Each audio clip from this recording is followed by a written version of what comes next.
Hey friend, do you feel exhausted from feeling on edge all day long? What are some of the common things that you hear said about anxiety? It's overwhelming. It feels ethereal. It seems to come on out of nowhere. It can be really debilitating to functioning in daily life, and people feel stuck. They're just trying to figure out how to manage the symptoms in order to be able to function. We are kicking off a new series around anxiety. What is anxiety? How does it work in our brain? What do we think about it from the scriptures? How do we understand it? Yeah, there's just a lot of misconceptions around anxiety.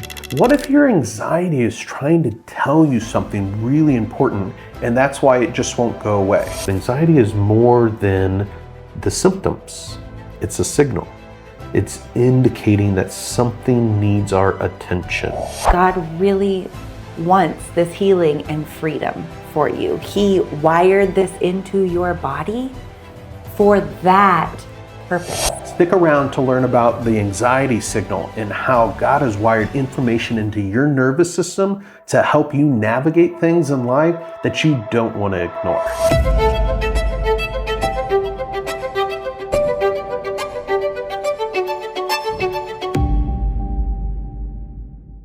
Welcome, and thank you for being here. I'm Josh Spurlock. I'm a licensed professional counselor with a degree in biblical languages. I also developed a model of therapy called Neuroscience-Informed Christian Counseling and founded the faith-based therapy company, My Counselor Online. Every month, my team and I help thousands of people mature into their true self and experience true happiness. We have a 93% success rate and 4.8 stars on Trustpilot. It just works. And in this podcast, we share the secrets we've learned to true happiness, the abundant life that Jesus spoke of in John 10:10. So thanks for joining us. Let's learn something together. We are kicking off a new series around anxiety. We're going to take several episodes and just really deep dive into the ins and outs of what is anxiety? How does it work in our brain? What do we think about it from the scriptures? How do we understand it? How are we to navigate the experience of anxiety in our body and relationship? We're going to cover all the things and talk about all the things. And we're going to do it from this neuroscience-informed perspective, where we can understand how the scriptures apply, but we can really understand what science has to say about it also. And it turns out the two are very complementary. Imagine that. If Jesus is the designer of the nervous system and the author of scripture, just as we'd expect, the two work together really well. So in this episode, we're going to dive into what exactly is anxiety. What is it really? We're going to look at some highly effective approaches for managing anxiety. And we're going to look specifically at 3 of our top things that you can do today to begin engaging with anxiety differently and better in your life and world. I'm joined today by my wife and lovely co-host, Cassie Spurlock. And let's dive in. So anxiety is pretty misunderstood. I mean, it's universal in people's experience. Like everybody experiences anxiety. Right. But even like that fact, people don't understand. Like sometimes people think that anxiety is a sin. Sometimes folks think anxiety is in itself a disorder. There's just a lot of misconceptions around anxiety. So I'm curious, as you navigate with your friends and just, talk with folks, what are some of the common things that you hear said about anxiety? I think some of the biggest things that I hear is that it's overwhelming. It feels kind of ethereal. It seems to come on out of nowhere. It can be really debilitating to functioning in daily life, and people feel stuck. They're just trying to figure out how to manage the symptoms in order to be able to function, to do what they need and want to in their daily lives. Yeah, super mysterious, right? Yes. It's like the sense of I don't really know what it is or where it comes from. It just comes out of the blue. Yeah, and it feels scary because you don't know when it's going to hit. It feels like your body is betraying you. Mm-hmm. Like, I'm trying to do everything right. Why do I feel like this again? Yeah. And, sometimes we're getting the message that, it's a sign of spiritual weakness. Oh, for sure. Yeah. Yeah, there's this thought of like, if I was a better Christian, I would just cast my cares on the Lord and then I would feel great. If I really believed, then, when Jesus said, take my yoke is easy, my burden's light, then I could receive that for myself. Yeah. And because I can't receive that for myself, I'm clearly not a great Christian. I've got something messed up in my life, which is just so tragic. It's so sad because it's actually not that at all. Yeah. It's an example of how the enemy distorts the scriptures in order to shame people, right? Scriptures tell us he's the accuser of the saints. He likes to come at us just like he did Jesus. I know, that's what I was literally thinking. I'm like, he literally came to Jesus with scripture. Mm-hmm. Yeah, it's what he does. He likes to, take and twist and distort scripture and use it to bring shame. And sometimes well-meaning Christians are like cooperative with him in that process. They don't even realize that they're trying to teach the scriptures, but the way they're going about doing it actually is bringing about shame. And it takes a verse, like we, would read in Colossians, or in First Peter, around, bringing our anxieties to Christ because he cares for us, right? His invitation for us to be with us in the things that create fear because of his care for us. And it turns it into a weapon.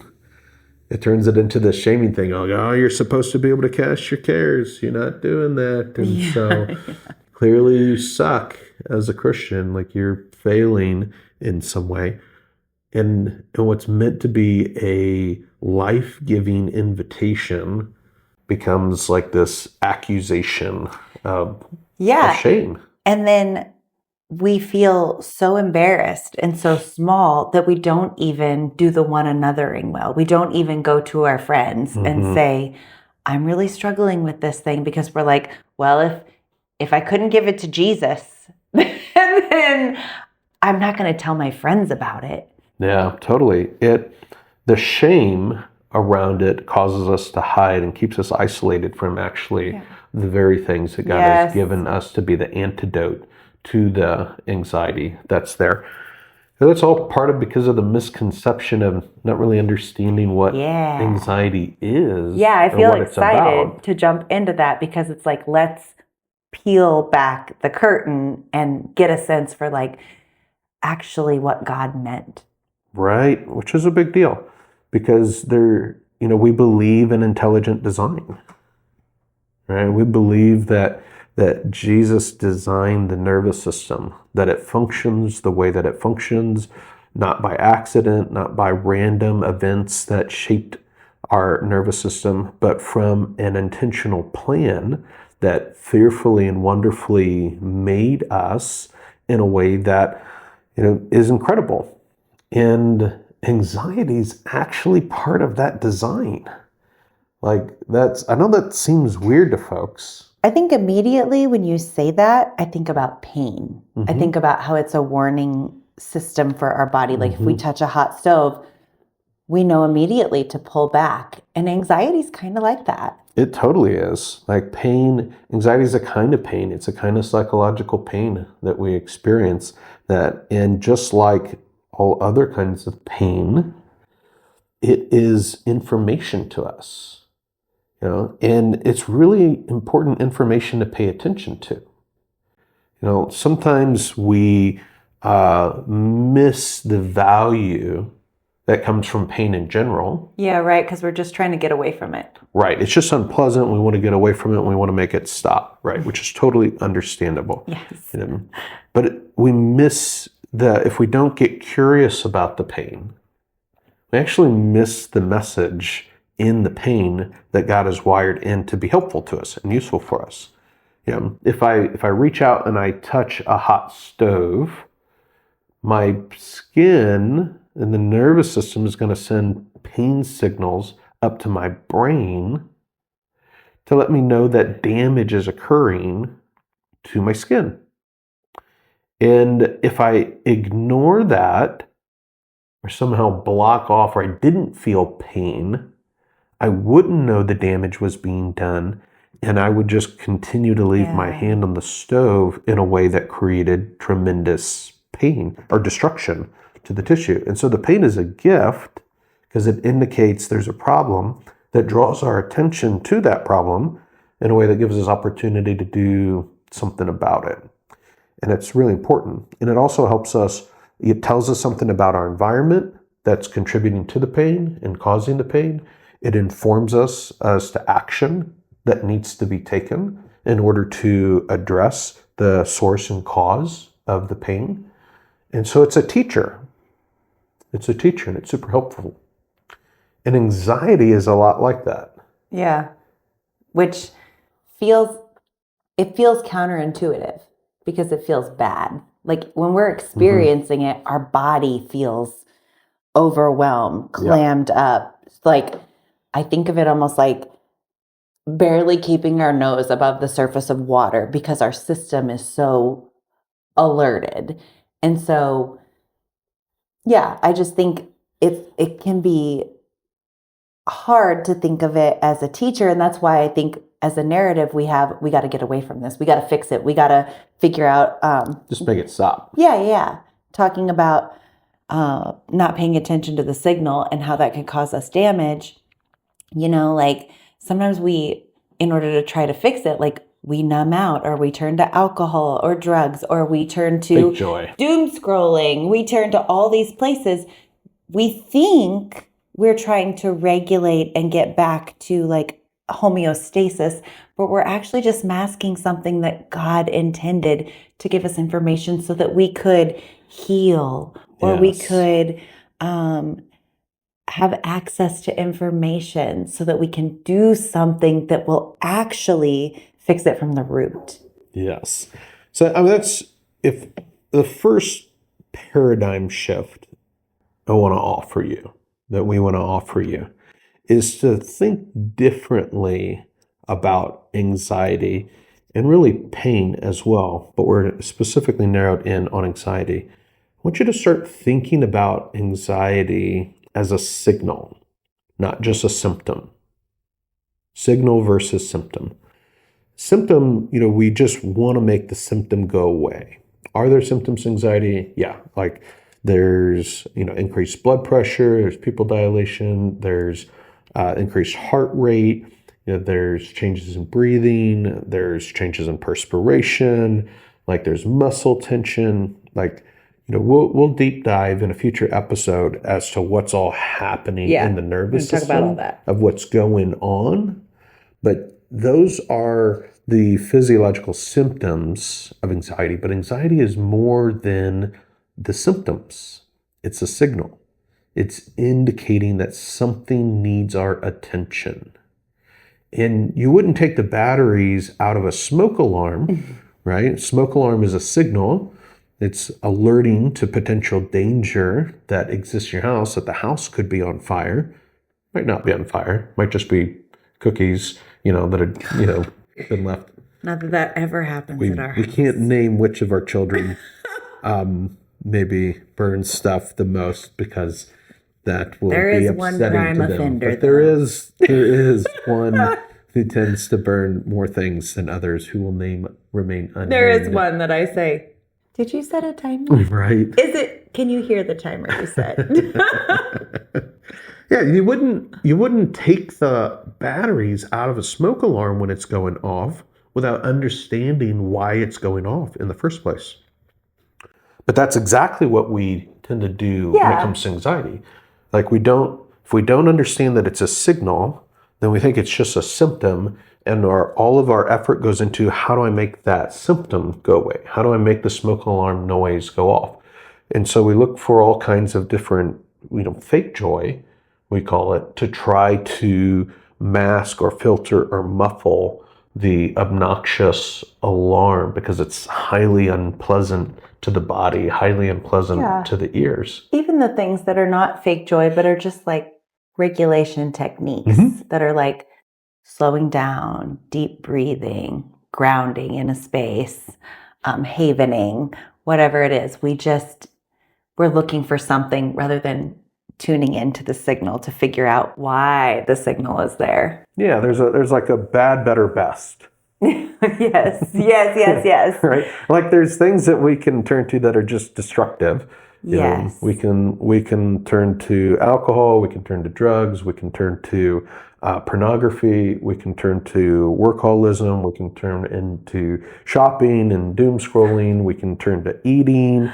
Like there's lots of different. There's a never-ending amount of opportunity of super unhelpful things. Yeah, all these things we call fake joy that can be aimed at trying to regulate the nervous system and to mediate the symptoms of that anxiety, which are in and of themselves destructive and create problems. Yes. Right? Not because necessarily all of them by themselves are a problem. Eating isn't a bad thing. Like we all need to eat. Compulsive eating as a means of regulating anxiety, that's pretty unhealthy and unhelpful. Excessive consumption of alcohol in order to regulate the nervous system and the angst that exists there, pretty unhelpful. Other kinds of activities that are high risk or, cost our relationships or family, these are destructive. But like you said, not everything that we do that is only moderately helpful is bad. Like there's value for sure in regulating the nervous system. There's value in box breathing. There's value in exercise. There's value in the various kinds of meditation or journaling, or things creative that we activities. Can do, to help mediate anxiety. All of those are good. Yes. But if we do that instead of... Yeah, they're just not addressing. Right. If we do that instead of getting curious about what the signal is telling us and following that signal back to the things that need our attention, then we get stuck in this perpetual cycle of trying to manage the symptoms, and we never really find freedom because God designed the system to keep sounding the alarm until the thing it's drawing attention to is addressed. Yeah, it's just a Band-Aid. Right. It's just a Band-Aid. And as life goes on, more things build on it, and it just gets more and more and more overwhelming and hard to manage through those techniques. Right. So, what do we want to do instead? Right? If we're not going to just try to manage symptoms, if we're not just gonna try to muffle the smoke alarm, what do we do instead? So, first thing we want to offer you, let's think about it differently. Anxiety as signal instead of just symptom. Second thing we want to offer you is the hopeful response to that signal instead of fake joy or numbing is to get curious about that signal. To not just try to silence it, but to get curious about why it's going off and be willing to follow that anxiety to what it's directing your attention to. If you are in a commercial building and the smoke alarms are going off, there's a fire panel. If you go to the fire panel, it has zones and it will light up and show you which zone the smoke alarm is going off on. And it directs your attention to where the problem exists. Jesus wired this beautiful system in our body that not only sounds an alarm, but if we will give our attention to it, it will actually lead us to the zone, to the place that is in need of care in some sort of a way. When we were thinking about this episode, I was thinking about being at the gym and how sometimes I'm at the gym and I'm doing some exercise and I'm like, I don't think this is doing anything, but man, I hate it. I'm like, I gotta get away from it. I want it to stop. I should probably just quit this exercise because I can't tell what it's doing. And so Totally. it just made me think of that, how it's so similar. But then I tell myself, okay, I need to slow down. I need to take a breath. I need to focus. I know that because I'm uncomfortable, something is happening. Let me tune in. I can trust that I'll be able to figure out what is happening. Yeah. And I feel like anxiety is like that, as we're following that feeling and that, getting curious. When you talked about what can we do, I was like, we'll do this. Because for me, that is like a helpful tool of getting curious, taking a pen and paper and sitting before the Lord. For sure. Yeah, there's a lot of things we're going to deep dive in this series, and so, but it's important to me that we give you some really practical things that you can make use of. We want to just be like, stay tuned. Yeah, no, today we do want you to stay tuned. Listening about anxiety because you care about it. Let us help you. Yeah, we do want you to stay tuned because we are going to deep dive in more, and it is going to be helpful. The more you learn, the more you understand, the more equipped you are to be able to navigate your own anxiety, because we all experience anxiety. It's not a select few. When we talk about anxiety disorders, we're talking about anxiety that is experienced to an extent that it's really debilitating. Yeah. Right. That it is creates distress in a way that inhibits ability to function well within life. And that's what elevates anxiety into an anxiety disorder, the level of disruption. 100% of humans experience anxiety, and we need it. Yeah, right? It's God's wiring in our system for our benefit. Right. It's a signal. It's not a problem to eliminate. And we would be in bad shape if it were possible to eliminate all anxiety. Yeah. And those that kind of drug themselves to a place of trying to completely zero out anxiety in their life creates real problems in their life, because anxiety plays an important role. But we want to understand what it is. We want to know how to use that information to benefit our life. Right. And when we do that, our anxiety stays at a low level. That we have. Yeah, because we just tackle it when the symptom comes up. We just get curious and lean into it so that we can figure out what's going on and we can do something about the underlying thing that's going on. Right. It's like your smoke alarm should not be blaring in your house all the time. If it is, you should check the oven. You should. There's a problem. Safety. Something is wrong. And sometimes the problem can be with the smoke alarm. Yeah, sometimes it's the batteries. But the vast majority of the time, it's not the smoke alarm. The smoke alarm is doing its job in sounding the alarm. And it's a really dangerous place within our society when we just assume that there's something wrong with the smoke alarm and try to take the batteries out of it instead of listening to it and getting curious.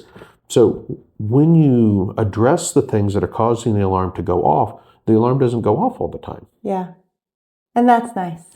Yeah. Nobody wants to live in a house where the smoke alarm is going off all the time. It's maddening. Yeah. Which is what anxiety disorders are like. Yeah. The smoke alarm is going off all the time, right? It's maddening. And it wears on our biochemistry in our body and leads to depression over time. That chronic cortisol levels and that chronic erosion at our brain chemistry and fatigue and adrenal fatigue that happens, creates depression within our body, and a host of other problems and difficulties that come up. And so it's miserable living with the smoke alarms going off all the time. Yeah. It's not the life that Jesus wants for you. Yeah. But he's not disappointed or angry at people because the smoke alarm is going off in their house. For sure. Hear that. Jesus is not disappointed or angry at you because the smoke alarm is going off in your body that he wired into your body. His heart is one of compassion, And he's put that mechanism there to alert you to some things that need attention. And he wants for them to receive care. That's what the scriptures say. To cast our anxieties on him because he cares for us. That he wants us to find and be able to turn to him and the mechanisms that he's put in place to care for the things that is alerting us to, so that we can be whole and that we can be healthy, that we can mature into our true self and experience true happiness. Like, that's his heart for us. So let's talk about the practical things. Yeah, let's get practical. What can we take away today? What can we start diving into today? So 3 things. First thing. This I know, many, right? 3. This many. That reminds me of my grandpa, Math. my P-Pop. No, it doesn't remind me of math. Used to always go to restaurants, and when the hostess would ask how many for the table, he'd say, this many, 4. And it would always be so confusing, but I just thought he was... He was an ornery old I man. know, I just loved it so much. All right, 3. So the first is regulate. Right? The first thing that we need to do is if the sound alarm is blaring, like, it's hard to like figure out what to do because your eyes are crossed. Right, you're just here. Yeah. And so we can regulate the nervous system, which is like acknowledging the alarm. So in a commercial fire system, when you go to the fire panel, which shows you which alarms are going off, the fireman can acknowledge the alarm that's there. So you can push a button that says, I acknowledge this is here. It doesn't stop the alarm. Like, the light is still flashing, showing that there's a problem in that zone, but it will silence the buzzer that's It'll going make it off. so you can tackle it without the added chaos. Yeah. And it's not ignoring, it's not like the job is done for the firefighter once they acknowledge the alarm. The job is not done. No, the work is just beginning, but it's an initial step of saying, I see you. I'm paying attention to you. Right? And that's what this regulation looks like. So practically, that regulation can look at noticing and naming out loud the experience. And we want to name it out loud because it goes through different part of our brain. We can hear it out loud. And then it's not like so ethereal. It helps to ground us and be like, okay, this is what I'm feeling. This is where I'm feeling it in my body. This is what it feels like. The process of, and this is a little nerdy, I know, but the process of noticing and naming our anxiety, there's this little part of the frontal cortex over here on the left hemisphere. Called number 3. Number, No, I don't know. Yeah. Where language exists. This is the part of our brain that processes language. And this frontal part of our brain, when we are activated at high levels with anxiety, this part goes dark. Yeah. Yeah, it just starts to shut down that, and we run off these deeper parts of the brain in here, which we'll talk about more later. Part. And so these parts in here are running the show. This part across here, which is where we are able to be curious and ask questions. And so the process of noticing and naming what we're experiencing, like, man, I feel the tension in my chest, I feel my heart beating, my palms are sweaty, My stomach's clenched up. Yeah, we're noticing what's the anxiety, the symptoms and the anxiety in our body, and we're forcing it through this part of our brain that languages it, which brings and keeps this part of our brain online. And that simple act of noticing and naming by itself helps to regulate our anxiety. And so that's just a very simple, basic thing that you can do. I notice myself feeling angsty. Yeah. I feel it in my body. Here's where I notice it in my body. And just naming it out loud to yourself, languaging it, helps activate and keep online this part of your brain up here, which helps to regulate your nervous system. Also, breathing, right? being able to slow down our breathing. We'll talk about it in detail in the next episode, but anxiety is a function of the sympathetic nervous system, and it activates a lot of automatic things happening within our body as part of this alarm system that's going off. One of the things that it activates is it changes our breathing, causes our breathing to be rapid and shallow in nature. And our breathing is a unique part of the sympathetic or the autonomic nervous system. We're getting sciencey. I know, There's sciencey terms here. So the autonomic nervous system, is what runs the things that we don't consciously think about. Right. You don't make your heart beat. You don't make yourself, necessarily Digest breathe. food, You don't digest food. Yeah. These are all things that happen, your nervous system does on its own without you having to put any conscious thought into it.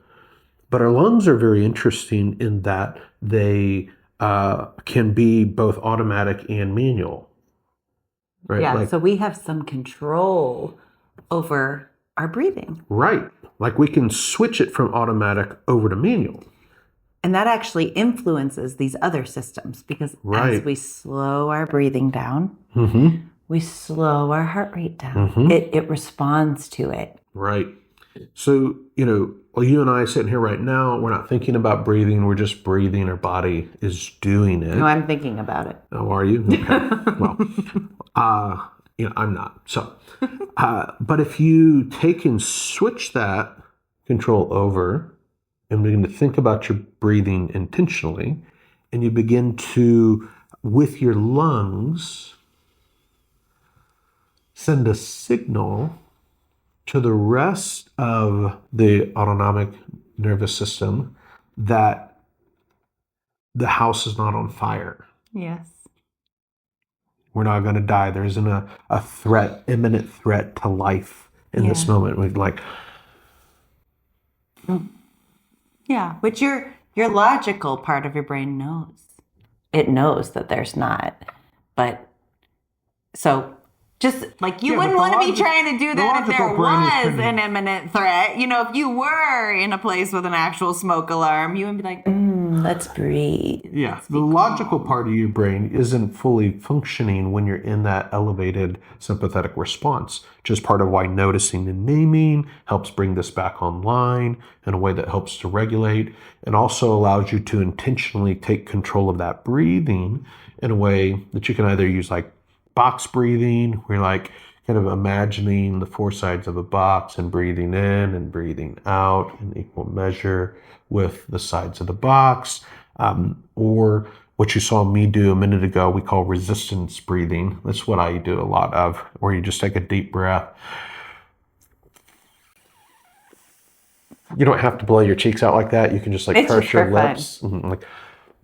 I really like the breathe in for 4, hold it for a second, then breathe in again. You can get a deeper breath. I don't know. When I discovered that, it brought me a lot of joy. Yeah. There's a number of different things that you can breathe, and you can find lots of videos on the internet that demonstrate these techniques. And they're super helpful when it comes to that first step of just regulating the nervous system. They're great for regulating the nervous system, but we don't want to stop there. Right. It is just the first step.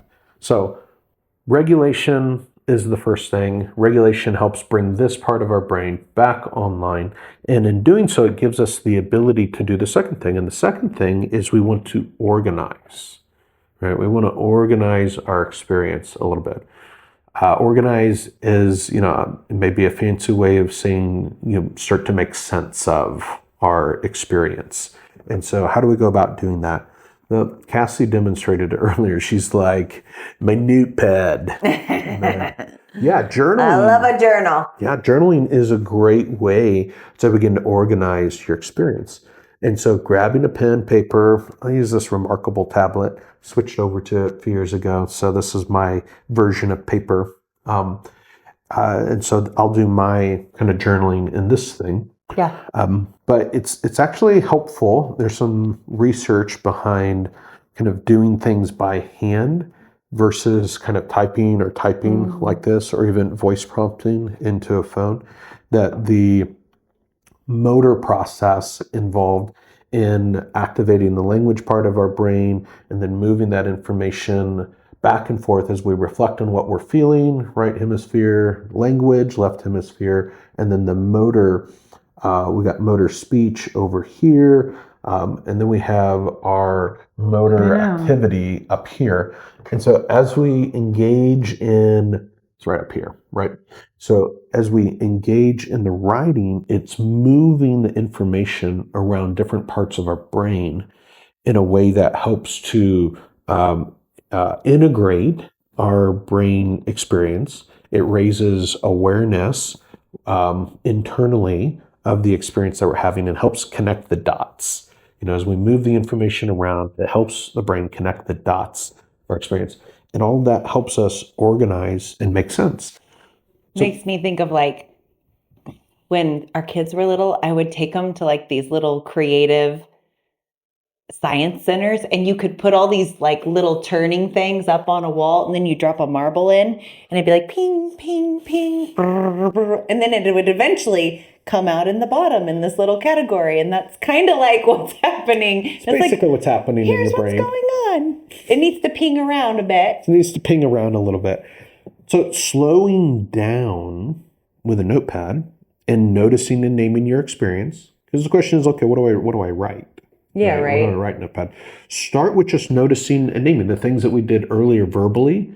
We're saying notice the symptoms of the anxiety in your body. Notice your breathing. Notice your muscle tension. Notice your heart rate. Notice all the different stuff. Write it down.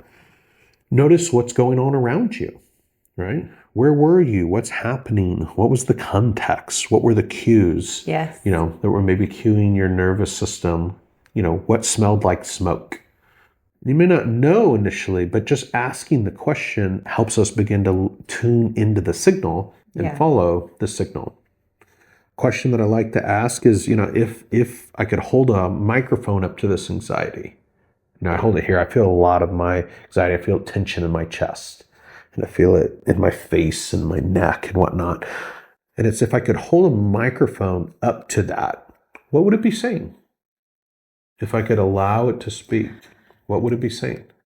And I feel very strongly as we were thinking about this, I think as we tap into these things and we're holding up this microphone and we're asking,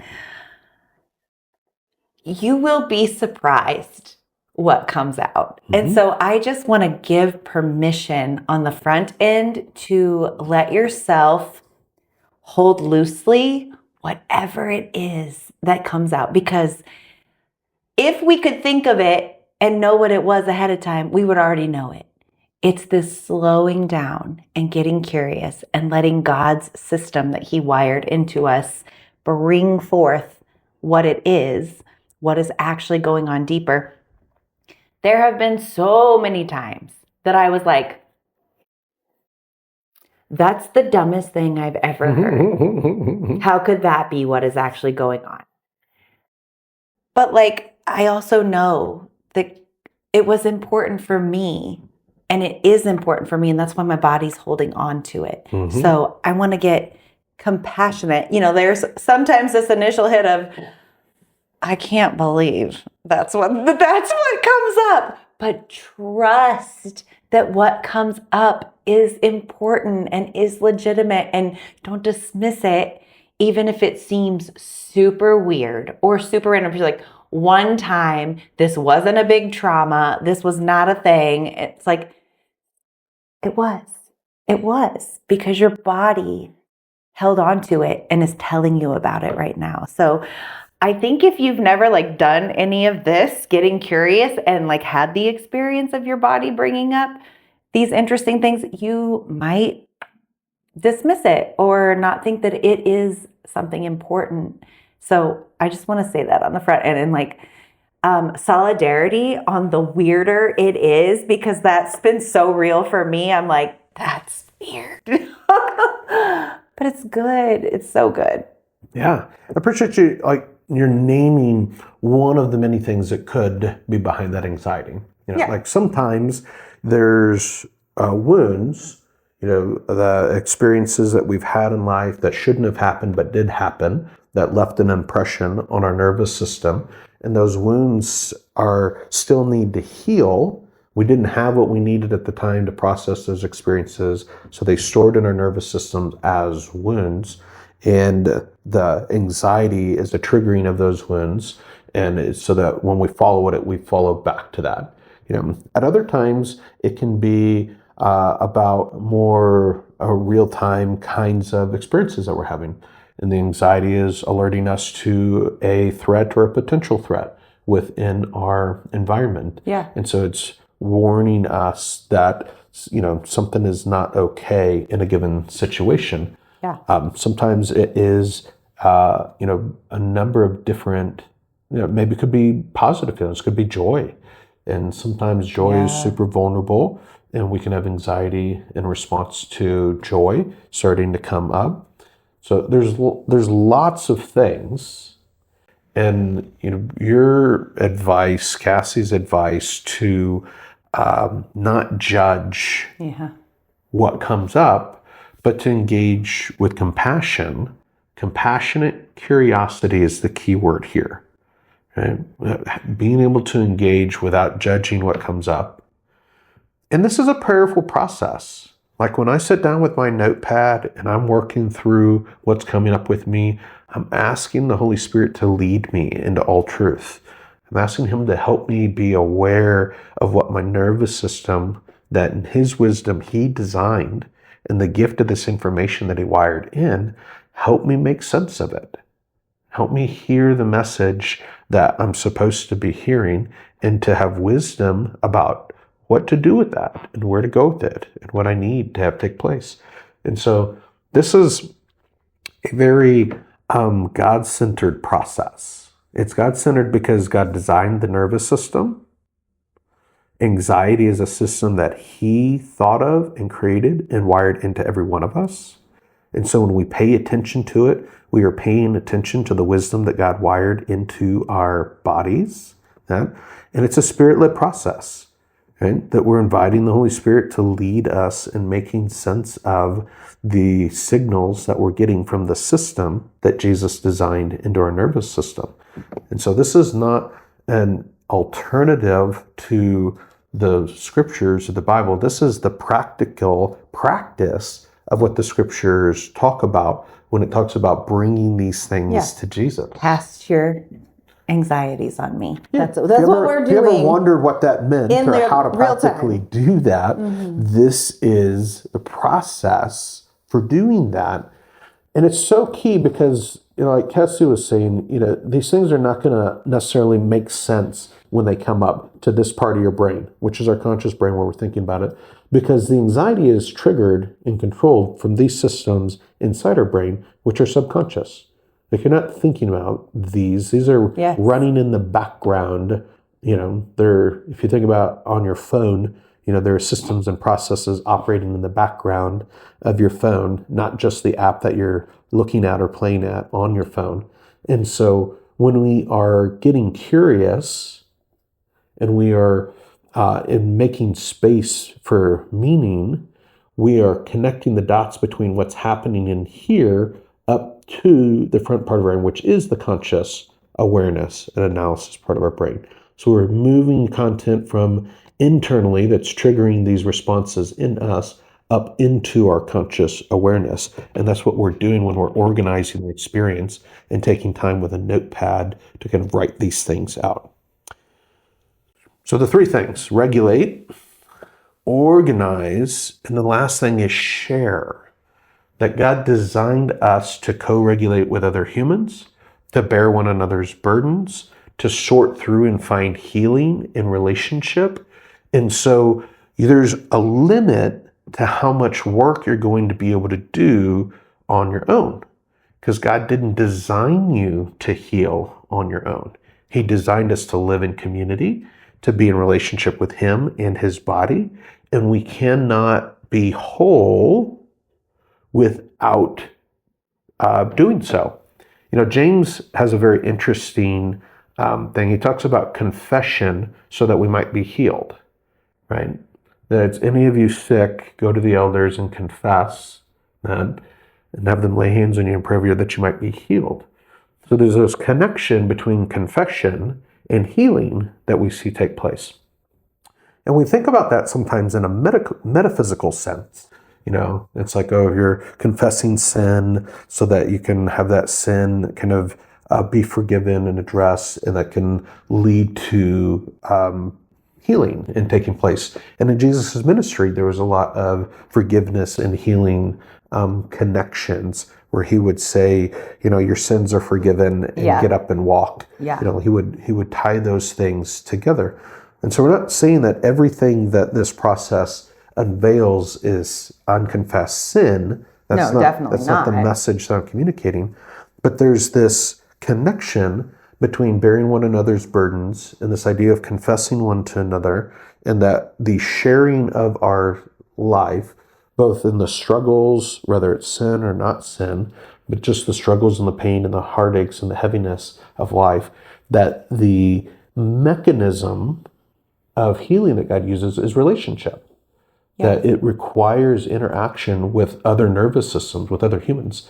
There's a lot of nerdy science that we have to confirm that today, that we'll dive into some in future episodes, where we can now see through brain imaging scans what happens in those bearing one another moments, that then facilitates processes within the brain that don't happen in isolation. But only happen in connection with other humans and other nervous systems. But you're not going to be able to fully resolve what's triggering your anxiety in isolation. And you're going to have to, in part, take my word for it today. Next episode, we're going to get really nerdy and kind of dive into why that's true, and some of the science and the physiology of it and the scripture of it. And so we're going to unpack that in future episodes. But you have to take it for my word today that you're not going to be able to resolve what the anxiety is signaling and leading to in isolation. It's going to require allowing some others in. So you need to share with someone who loves you. Yeah, somebody safe. Regulate, spend some time with your notepad, organizing a bit of your experience, and share what you're finding, what you're discovering in that curiosity, journaling, organizing place with someone who loves you. Yep. We talk about iron sharpeners. We talk about your sage circle, iron sharpeners being the people that are like parallel in the journey with you. They're in similar seasons of the journey with you. And then we talk about your sage circle, people that are mentors, people that are further than you in the journey, that can, just impart some wisdom into you, that can just say, I've been there, can hold it with you in a different way.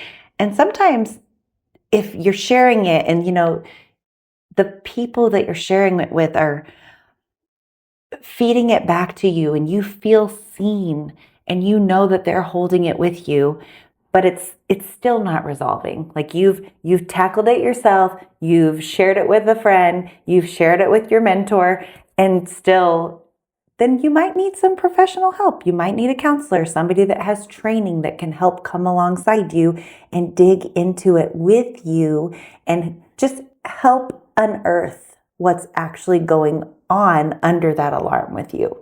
Because God really wants this healing and freedom for you. He wired this into your body for that purpose. All right, let's recap as we wrap up today. Right, so anxiety is not just a bunch of symptoms to make go away. There are symptoms that are part of anxiety, but that's primarily what they are. They are a signal that God has wired into our nervous system that something needs attention. Yeah. And we don't want to ignore that. What we do want to do is we want to have compassionate curiosity. We want to have compassionate curiosity about what our body is telling us, what this signal is alerting us to, so we can give it the attention and the care that we need. And 3 practical things that we can do to give it the attention that it needs, is we can engage in regulation to help our nervous system soothe and bring back online this frontal part of our brain, which then gives us the ability to organize our experience, do some journaling, kind of capture in language on paper or in a written kind of format like this, the experience that we're having, and asking those compassionate and curious questions about what this might be connected to, not judging what the Holy Spirit brings forward in our nervous system, but just capturing it in writing, and then sharing, connecting with someone who loves us to be able to to bear those burdens with us in a way that can help us co-regulate with their nervous system and can further help us organize the experience by bringing their own experience into the space as well, and can help us discern what wise action we might need to take in response, which could mean reaching out for more help with folks that can further help us regulate and organize what it is that's going on, and really fully address what the anxiety is signaling from us. Yeah. I hope that you are taking away from today's episode hope, because this is such a hopeful thing. Because it's like, oh, if I can understand it, I can do something about it. And as you dive into this process of being with your anxiety and giving it the space that it is demanding, really, you will begin to heal, or if it's not healing, if it's just interpreting what you need to do to take action on the next thing. This is hard, vulnerable work, but as you lean into it, you will get better at it. And like Josh said, we all experience anxiety on some kind of spectrum. And the more that you do this, the more effective you will get at doing this, until it's like second nature. Oh, I feel myself getting these feelings. Okay, I know I got to get with this. I know I got to take care of this. And you just experience life in such a freer way. You experience the true happiness that God has in mind for you, that He wants for you, that He's giving you this system, this wiring system to facilitate in you. So I feel like a lot of this has been like kind of heavy, but like I want you to walk away with hope, with this like little buzzing of excitement of, I can tackle one thing right now. Hey friend, thanks for hanging out with us. If you've learned something, please subscribe and share it with somebody you love. You'll probably also like some of the other videos that we have, and so we'll link to those around here. Check them out and we'll keep learning together. And remember, Jesus wants you to live an abundant life, to mature into your true self, like the version of you that He created you to be and that He wants you to mature into, so that you can experience true happiness in Him, a life characterized by peace, joy, and hope. And we're here cheering you on as you mature into your true self and experience true happiness. We love you, and we'll see you down the road.